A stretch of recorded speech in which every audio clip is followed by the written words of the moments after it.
বন্ধুরা, তোমাদের মাঝে একটা জিনিস শেয়ার করি। কারণ আমি কিন্তু এখনও নিরামিষ মোমো এদিকে পাওয়া যায় না, সেজন্য আমি খাই না।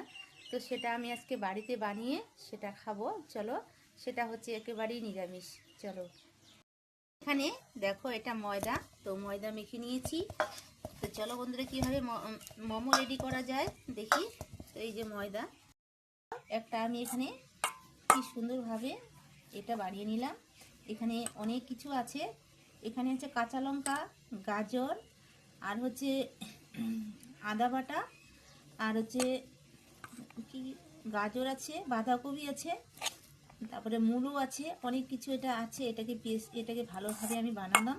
তো এটা দিবে ভিতরে দিয়ে আমার মোমো কিন্তু রেডি হচ্ছে। চলো দেখা যাক। এই দেখো মোমো আমার রেডি। এটা হচ্ছে একেবারে নিরামিষ মোমো। দেখো এর মধ্যে কোনো নেই, কারণ এটা একবারে শুদ্ধ নিরামিষ। এভাবে বানিয়ে ঠাকুরকেও দেওয়া যায়। কারণ দেখো বাড়িতে এভাবে সুন্দরভাবে বানিয়ে ঠাকুরকে ভোগ লাগাতে পারো। এই দেখো নিরামিষ মোমো।